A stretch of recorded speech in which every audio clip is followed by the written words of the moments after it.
இரட்டை இலை சின்னத்தை பெற லஞ்சம் கொடுக்க திட்டமிட்டதாக தொடரப்பட்ட வழக்கில் தினகரனை 5 நாட்கள் போலீஸ் காவலில் விசாரிக்க டெல்லி நீதிமன்றம் அனுமதி அளித்துள்ளது. இதுகுறித்த கூடுதல் தகவல்களை தருகிறார் எமது டெல்லி செய்தியாளர் அரவிந்த்.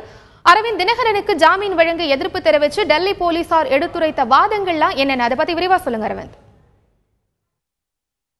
இரட்டை இலை சின்னம் தொடர்பான விவகாரத்தில் இந்திய தேர்தல் ஆணைய அதிகாரிகளுக்கு லஞ்சம் கொடுக்க முயன்றதாக கூறி சுகேஷ் சந்திரசேகர் என்பவரை டெல்லி காவல்துறை கைது செய்திருந்தது. இந்நிலையில் இந்த வழக்கில் விசாரணைக்காக நேரில் ஆஜராகுமாறு கடந்த சனிக்கிழமை டிடிவி தினகரனுக்கும் ஒரு சம்மனை வழங்கியிருந்தது டெல்லி கிரைம் பிரான்ச் காவல்துறை. இந்நிலையில் தொடர்ந்து 4 நாட்கள் டிடிவி தினகரனிடம் விசாரணை நடத்தப்பட்டது. குறிப்பாக நேற்றைய தினம் மாலை 5 மணிக்கு துவங்கிய விசாரணை நள்ளிரவு 12 மணி வரை நடைபெற்றது.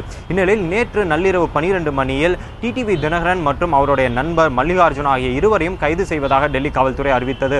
இந்நிலையில் இன்று மதியம் 2:30 மணி அளவில் டெல்லி டி சசாரி நீதிமன்றத்தில் உள்ள சிறப்பு நீதிமன்ற நீதிபதி பூனம் சௌத்ரி முன்னிலையில் இருவரும் ஆஜர்படுத்தப்பட்டனர். அப்போது டிடிவி தினகரன் தரப்பில் ஒரு ஜாமீன் மனுவானது தாக்கல் செய்யப்பட்டது. அந்த ஜாமீன் மனுவில் கடந்த சனிக்கிழமை தனக்கு சம்மன் வழங்கப்பட்டதாகவும் அந்த சம்மனில் அதிமுக தலைமை அலுவலகம் அதே போல அவருடைய இல்லத்தில் வருகை பதிவேடு உள்ளிட்ட அந்த கோப்புகளை எடுத்து வருமாறும் மட்டுமே அறிவுறுத்தப்பட்டேன்.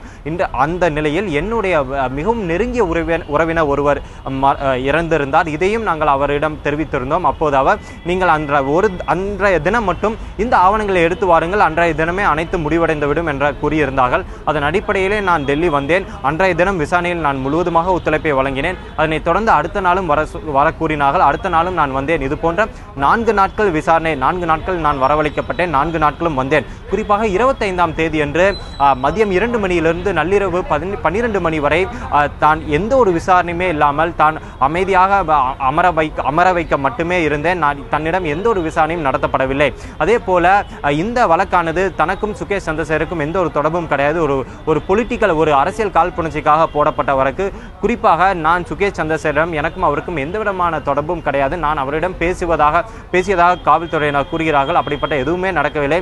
மேலும் இந்த வழக்கு தொடர்பாக என்னுடைய அந்த செல்பேசி, அதாவது மொபைலையும் டெல்லி காவல்துறையினர் அவர்கள் தன்வசம் வைத்துள்ளனர்.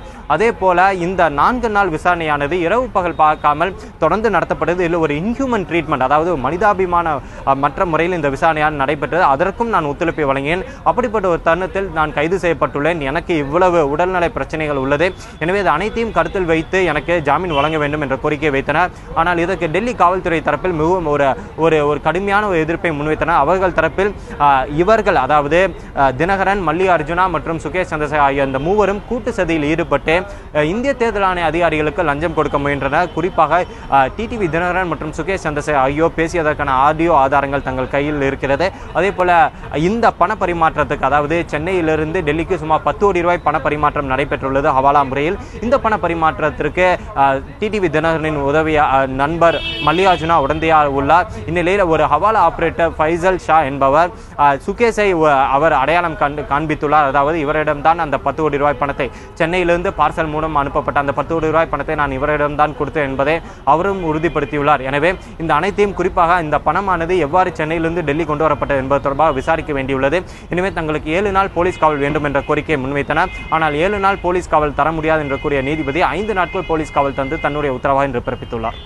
அரவிந்த், நீங்க சொன்னது போலவே 5 நாட்கள் இந்த போலீஸ் காவல்ல டிடிவி தினகரனிடம் எந்த மாதிரியான விசாரணை நடைபெற வாய்ப்பு இருக்கு அரவிந்த்? பிரதான கோணமாக இந்த 10 கோடி ரூபாய் பணம் எவ்வாறு சென்னையிலிருந்து டெல்லி கொண்டு வரப்பட்டது என்பதுதான் ஒரு பிரதான கோணமாக இருக்கும். ஏனென்றால் தற்போதைய நிலையில் டிடிவி தினகரன் மற்றும் சுகேஷ் சந்திரசேகர் இருவருக்கும் இடையிலான அந்த தொடர்பு குறித்து டெல்லி காவல்துறை அந்த ஆதாரங்களை இன்றைய நீதிமன்றத்தில் வைத்திருக்கிறார்கள். ஆனால் இந்த ஆதாரங்களை நீதிமன்றம் ஏற்குமா ஏற்காதா என்பதை நீதிமன்றம் தான், இந்த வழக்கு குற்றப்பத்திரிகை தாக்கல் செய்யும் போது நீதிமன்றம் தான் முடிவெடுக்க வேண்டும். ஆனால் அவர்களுக்கு இருக்கும் தற்போதைய மற்றொரு வேலை என்னவென்றால், அவர்களுடைய ஒரு மிகப்பெரிய ஒரு கோணமாக இதைத்தான் இருக்கும். ஏனென்றால் இந்த பணமானது எவ்வாறு சென்னையிலிருந்து டெல்லி கொண்டு வரப்பட்டது, அந்த 10 கோடி ரூபாய் பணம் சென்னையிலிருந்து டெல்லி கொண்டு வரப்பட்டுள்ளது. அந்த 10 கோடி ரூபாயில் தற்போது 1,30,00,000 ரூபாயை அவருடைய அறையிலிருந்து எடுத்திருக்கிறார்கள். மீதமுள்ள 8,70,00,000 ரூபாய் பணம் எங்கே, யார் மூலமாக இந்த பணமானது சென்னையிலிருந்து கொச்சின் மூலமாக டெல்லி கொண்டு வரப்பட்டது என்பது தொடர்பான விசாரணை நடத்தப்பட வேண்டியுள்ளது. எனவே தற்போதைய அடுத்த இந்த 5 நாட்களும் இந்த விசாரணையானது இதே கோணத்தில் தான் நடைபெற உள்ளது. குறிப்பாக டிடிவி தினகரன் மற்றும் மல்லிகார்ஜுனா அதே போல சுகேஷ் சந்திரசேகர் இந்த மூவரையுமே டெல்லியிலிருந்து சென்னை, கொச்சி மற்றும் பெங்களூர் ஆகிய இடங்களுக்கு அழைத்து சென்று இந்த பணம் எவ்வாறெல்லாம் எந்தெந்த இடத்திலெல்லாம் சேகரிக்கப்பட்டு இந்த பணமானது டெல்லிக்கு அனுப்பப்பட்டது என்பது தொடர்பாக விசாரணை நடத்தப்படும் என இங்குள்ள அதிகாரிகள் தெரிவித்துள்ளனர்.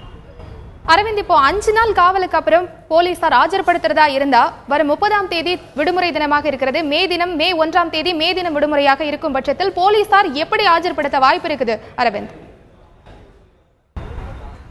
இதில் நாம் மிகவும் உன்னிப்பாக ஒன்றை பார்க்க வேண்டியுள்ளது. இது ஒரு ஸ்பெஷல் ஜட்ஜ், அதாவது ஒரு பிரிவென்ஷன் ஆஃப் கரப்ஷன் ஆக்ட், அதாவது ஒரு சிறப்பு சட்டத்தின் கீழ் தான் இந்த வழக்கானது பதிவு செய்யப்பட்டுள்ளது. அதாவது ஊழல் தடுப்பு பிரிவு 8வது உட்பிரிவில் இந்த வழக்கு பதியப்பட்டுள்ளது. எனவே அதன் காரணமாகத்தான் இந்த வழக்கை சிறப்பு நீதிமன்ற நீதிபதி பூனம் சௌத்ரி விசாரித்து வருகிறார். இந்நிலையில் அன்றைய தினம் நீதிமன்றம் அலுவல் இல்லாத காரணத்தினால் ஒருவேளை அவருடைய வீட்டில் அவரை ஆஜர்படுத்தலாம். நாம் முன்பை ஒன்றை கவனிக்க வேண்டியுள்ளது. அதாவது சுகேஷ் சந்திரசேகரை நீதிபதி பூனம் சௌத்ரியின் வீட்டில் தான் ஆஜர்படுத்தி அவருக்கான போலீஸ் காவலை டெல்லி காவல்துறையை பெற்றனர். எனவே அன்றைய தினம் மே 1ஆம் தேதி நீதிமன்ற அலுவல் இல்லை என்ற காரணத்தினால் ஒருவேளை சிறப்பு நீதிமன்ற நீதிபதி பூனம் சௌத்ரியின் வீட்டில் அவரை ஆஜர்படுத்தலாம். இல்லது அதுக்கு அடுத்த நாள் மே 2ஆம் தேதி ஆஜர்படுத்துவதற்கும் வாய்ப்புள்ளது.